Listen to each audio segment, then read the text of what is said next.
ഗുരുവായൂർ അമ്പലനടയിലും ടെർബോയും പോലുള്ള സിനിമകളുടെ തന്നെ സെയിൽ നടന്നിട്ടില്ല. അപ്പോൾ പിന്നെ എൻ്റെ ഒരു കൊച്ചു ചിത്രത്തിൻ്റെ കാര്യം നിങ്ങൾക്ക് ഊഹിക്കാം. മലയാള സിനിമ ഏറ്റവും കൂടുതൽ പ്രതിസന്ധി അനുഭവിച്ചുകൊണ്ടിരിക്കുന്ന ഒരു സമയമാണ്. നിങ്ങൾക്ക് മനസ്സിലാവും, ആണുങ്ങൾക്ക് കുറച്ചും കൂടി ഈസിയാണ് കാര്യങ്ങൾ കമ്മ്യൂണിക്കേറ്റ് ചെയ്യാനും ചെയ്യാനൊക്കെ. അപ്പോൾ എനിക്ക് അതിൻ്റേതായ ലിമിറ്റേഷനും കൂടെ ഉണ്ട്. ഇപ്പോൾ സിനിമ ഇന്ന് റിലീസാവാണ്, എത്രത്തോളം സന്തോഷമുണ്ട് ഇപ്പോൾ? അയ്യോ, അതൊരു ചോദ്യമാണ്. ഭയങ്കര സന്തോഷത്തിലും എക്സൈറ്റ്മെൻറ്റിലും ടെൻഷനിലുമാണ്. നമ്മൾ നന്നായിട്ട് പഠിച്ചു പോകുമ്പോൾ നമുക്ക് ഭയങ്കര ടെൻഷനായിരിക്കുമല്ലോ. അപ്പോൾ ആ ഒരു ഫീലിംഗാണ് ഇപ്പോൾ ഉള്ളത്. സിനിമ എല്ലാവരും സ്വീകരിക്കും എന്നുള്ളൊരു പ്രതീക്ഷയിലാണ് ഇപ്പോൾ ഉള്ളത്. ഹെവി ഹാർട്ടാണ് സത്യം പറഞ്ഞത്, ഭയങ്കര ഹെവി ഹാർട്ടാണ്. അതൊന്ന് ലൈറ്റ് ആകണമെങ്കിൽ പടം ഇറങ്ങി കഴിയുമ്പോഴേ. ഈ റിലീസ് പല സ്ഥലത്തും ബാൻ ചെയ്തു എന്നുള്ളൊരു ഇതുണ്ടായിരുന്നു. അപ്പോൾ നല്ല രീതിയിൽ വിഷമം തോന്നിയായിരുന്നു. അത് പലപ്പോഴും അതിനകത്ത് പറഞ്ഞത് പല കാരണങ്ങളും പുറത്ത് പറയാനുണ്ടെന്നാണ് പറഞ്ഞത്. അപ്പോൾ അങ്ങനെ എന്തെങ്കിലും ഇപ്പം തോന്നുന്നുണ്ടോ പറയാനായിട്ട്? തീർച്ചയായിട്ടും ഭയങ്കര വിഷമമുള്ളൊരു കാര്യമാണ്. എനിക്ക് GCC കൺട്രീസിൽ സിനിമ റിലീസ് ചെയ്യാൻ പറ്റാതെ പോയത്. ഞങ്ങളെല്ലാവരും അവിടെ പോയി ഒരുപാട് പ്രൊമോട്ട് ചെയ്തു. GCCയിൽ നിന്ന് ഭയങ്കര സപ്പോർട്ടുമായിരുന്നു നമുക്ക്.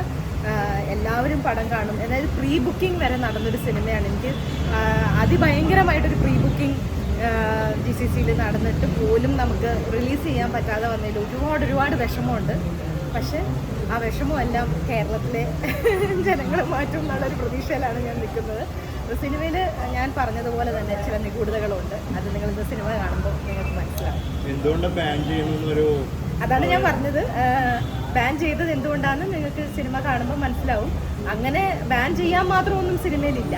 പക്ഷേ കാലഘട്ടത്തിനനുസരിച്ച് സിനിമകൾ മാറുന്നത് പോലെ തന്നെ ഞാൻ എന്നും ചെയ്തിട്ടുള്ളത് പരീക്ഷണ ചിത്രങ്ങളാണ്. എൻ്റെ ആദ്യത്തെ സിനിമ ഫ്രൈഡേ മുതൽ ഞാൻ എക്സ്പെരിമെൻ്റൽ മൂവീസാണ് ചെയ്തേക്കുന്നത്. ഇതും അങ്ങനെ തന്നെ ഒരു സിനിമ തന്നെയാണ്. കാണുമ്പോൾ നമുക്കൊരു ലവ് സ്റ്റോറി ആയിട്ട് തോന്നുമെങ്കിലും സിനിമ കാണുമ്പോൾ നിങ്ങൾക്ക് മനസ്സിലാവും ഇതിന് വേറെ ഒരുപാട് കാര്യങ്ങൾ പറയാൻ ഈ സിനിമയ്ക്കുണ്ട്. കുട്ടികളെ വെച്ചിട്ടാണ് ഫസ്റ്റ് ഷോ ചെയ്യുന്നത്. അപ്പോൾ കുട്ടികൾക്കും കൂടിയുള്ള സിനിമയാണ്. തീർച്ചയായിട്ടും കുട്ടികൾക്ക് വേണ്ടിയിട്ടുള്ള. എനിക്ക് മങ്കിപ്പൻ എന്ന് പറഞ്ഞ എൻ്റെ സിനിമയായിട്ട് ഒരുപാട് സിമിലാരിറ്റീസ് ഉള്ളൊരു സിനിമയാണിത്. പിന്നെ മങ്കിപ്പൻ ഞാൻ ആദ്യമായിട്ട് റിലീസ് ചെയ്തത് സവിത തിയേറ്ററിലാണ്. അതുകൊണ്ട് തന്നെയാണ് നമ്മൾ ഫസ്റ്റ് ഷോ സവിതയിൽ തന്നെ ചെയ്യാം എന്ന് വിചാരിച്ച്.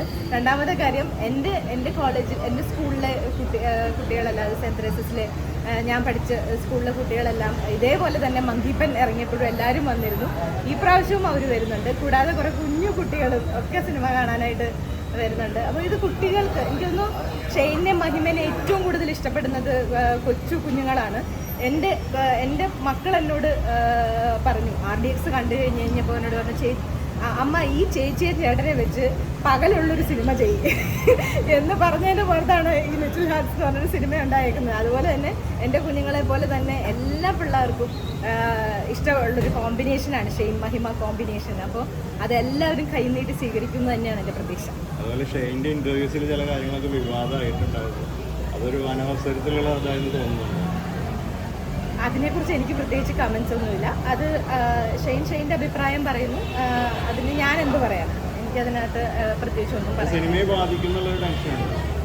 അങ്ങനെയൊന്നും ഞാൻ വിചാരിക്കുന്നില്ല. ഏത് സിനിമയ്ക്കും അതിൻ്റേതായ വിധിയുണ്ട്. അപ്പം നല്ല സിനിമയാണെങ്കിൽ ജനങ്ങൾ സ്വീകരിക്കും, അല്ലാത്തതാണെങ്കിൽ തള്ളിക്കളയുന്നുള്ളത് എനിക്ക് നല്ല ബോധ്യമുണ്ട്.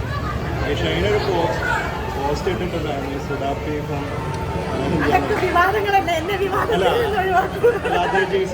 സിനിമയുടെ കാര്യം GCCയിൽ ബാൻ ചെയ്യാനുള്ള കാര്യം സുഡാപ്പി ഒന്നുമല്ല. അതായത് നിങ്ങൾക്ക് സിനിമ കാണുമ്പോൾ മനസ്സിലാവും എന്തുകൊണ്ടാണ് അവരങ്ങനെ ചെയ്തത്. ഈ സാന്ദ്ര തോമസ് എപ്പോഴും ഇൻഡിപെൻഡൻ്റ് ആയിട്ട് നിൽക്കുന്ന ഒരു വ്യക്തി കൂടിയാണോ? അപ്പം അതിനകത്തുനിന്ന് മലയാളം ഇൻഡസ്ട്രിയിൽ നിന്നൊക്കെ വിമർശനങ്ങൾ ചിലപ്പോൾ വന്നിട്ടുണ്ടാവാം. അപ്പോൾ സപ്പോർട്ട് ആരെങ്കിലും ചെയ്തിരുന്നു? ഇത്തരം ഇഷ്യൂകൾ വരുമ്പോൾ സപ്പോർട്ട് കൂടി മലയാള സിനിമ ഏറ്റവും കൂടുതൽ പ്രതിസന്ധി അനുഭവിച്ചുകൊണ്ടിരിക്കുന്ന ഒരു സമയമാണിത്. നമ്മളെല്ലാവരും പുറത്തുനിന്ന് കാണുമ്പോൾ മലയാള സിനിമ ഭയങ്കരമായ കളക്ഷൻസ് നേടുന്നു. അതായത് 100 crores 200 crores മലയാള സിനിമ അത് ഹിറ്റ് ഇത് ഹിറ്റ്, അതായത് ഇന്ത്യൻ സിനിമയിൽ തന്നെ ഇല്ലാത്ത ഹിറ്റ് എന്നൊക്കെ പറഞ്ഞിട്ട് മലയാള സിനിമയെക്കുറിച്ച് എല്ലാവരും ഘോരം പ്രസംഗിക്കുന്നുണ്ടെങ്കിലും സിനിമയ്ക്ക് സെയിൽസ് എന്ന് പറയുന്നൊരു കാര്യം ഇവിടെ ഇല്ല. അപ്പോൾ ഇപ്പോൾ എല്ലാ പ്രൊഡ്യൂസേഴ്സും വളരെയധികം പ്രതിസന്ധിയിലാണ്. മലയാള സിനിമയിലെ പ്രൊഡ്യൂസേഴ്സ്, അതായത് 100 crores ഓടിയ സിനിമ പോലും സെയിൽ നടക്കുന്നില്ല. നമ്മൾ കംപ്ലീറ്റ്ലി തിയേറ്ററിക്കൽ ഡിപ്പെൻഡ് ചെയ്ത് നിൽക്കുകയാണ്. അപ്പോൾ അതിൻ്റേതായ ഒരു struggle as A female producer എനിക്ക് വളരെയധികം ഉണ്ട്. നിങ്ങൾക്ക് മനസ്സിലാവും, ആണുങ്ങൾക്ക് കുറച്ചും കൂടി ഈസിയാണ് കാര്യങ്ങൾ കമ്മ്യൂണിക്കേറ്റ് ചെയ്യാനും ചെയ്യാനൊക്കെ. അപ്പോൾ എനിക്ക് അതിൻ്റേതായ ലിമിറ്റേഷനും കൂടെ ഉണ്ട്. അപ്പോൾ ഗുരുവായൂർ അമ്പലനടയിലും ടെർബോയും പോലുള്ള സിനിമകളുടെ തന്നെ സെയിൽ നടന്നിട്ടില്ല. അപ്പോൾ പിന്നെ എൻ്റെ ഒരു കൊച്ചു ചിത്രത്തിൻ്റെ കാര്യം നിങ്ങൾക്ക് ഊഹിക്കാമല്ലോ. ഈ 100 കോടി 70 കോടി ക്ലബിൽ കയറി എന്നൊക്കെ പറയുന്നുണ്ട് ഇപ്പോൾ എല്ലാ റീസെൻറ്റ് സിനിമകളിലൊക്കെ. അപ്പോൾ അതിനകത്ത് എന്തെങ്കിലും വാസ്തവം ഉണ്ടെന്ന് തോന്നുന്നുണ്ടോ? അതുകൊണ്ടാണോ സെയിൽ നടക്കാൻ, അല്ലെങ്കിൽ അത്ര ഒരു പ്രൊമോഷൻ സ്ട്രാറ്റജി യൂസ് ചെയ്തിട്ട് പോലും സെയിൽ നടക്കാത്ത അവസ്ഥയാണെങ്കിൽ OTT പിച്ച് ചെയ്യാത്ത അവസ്ഥയാണ്. അപ്പോൾ അത് ഈ സിനിമയ്ക്ക് അങ്ങനെ പ്രതീക്ഷിക്കുന്നുണ്ടോ? ഇതിൽ ഈ 100 crores 200 crores അല്ലെങ്കിൽ 70 crores 50 crores എന്നൊക്കെ പറയുന്ന സിനിമകളുടെ മാത്രമേ നടക്കുന്നുള്ളൂ എന്നുള്ളതാണ്. അത് പിന്നെയും ഇതിൻ്റെയൊക്കെ സെയിൽ നടക്കുന്നുള്ളൂ, അല്ലാത്തതൊന്നും തീരെ പോകുന്നില്ല. ഇപ്പോൾ എത്രയോ സിനിമകൾ ഒരു ആവറേജ് ആയിട്ട് ഓടിപ്പോയ സിനിമകളൊന്നും നിങ്ങൾക്ക് ഒരു സാറ്റലൈറ്റിലും കാണാൻ പറ്റില്ല, ഒരു OTTയിലും കാണാൻ പറ്റില്ല. കാര്യം ഇപ്പോൾ ആർക്കും സിനിമ വേണ്ട എന്നുള്ളൊരവസ്ഥയിലാണ് നിൽക്കുന്നത്. കാര്യം എല്ലാവരും വെബ് സീരീസുകൾ ചെയ്യുകയാണ്. ഇപ്പോൾ സിനിമ വേണ്ട. അപ്പോൾ സിനിമ എന്നുള്ളത് ഇനിയിപ്പം കംപ്ലീറ്റ്ലി തിയേറ്ററിക്കൽ എന്നുള്ള രീതിയിലേക്ക് മാറുന്നൊരു ഭയാനകമായ സിറ്റുവേഷനിലാണ് ഇപ്പോൾ ഉള്ളത്. ഇത് മാറുമോ ഇല്ലയോ എന്നൊന്നും എനിക്കറിയില്ല. ഇപ്പോഴത്തെ സിറ്റുവേഷൻ അനുസരിച്ച് ഇതാണ് സ്ഥിതി. ഈ ഇപ്പോഴത്തെ സിനിമകളുടെ 100 കോടി എന്ന് പറയുന്നതിൽ വിശ്വസിക്കുന്നുണ്ടോ ആസ് എ പ്രൊഡ്യൂസർ എന്ന നിലയ്ക്ക്? എന്തുകൊണ്ട് വിശ്വസിച്ചുകൂടാ?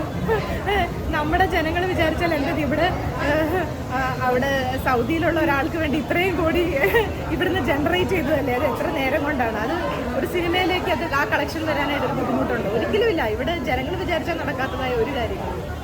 Thank you.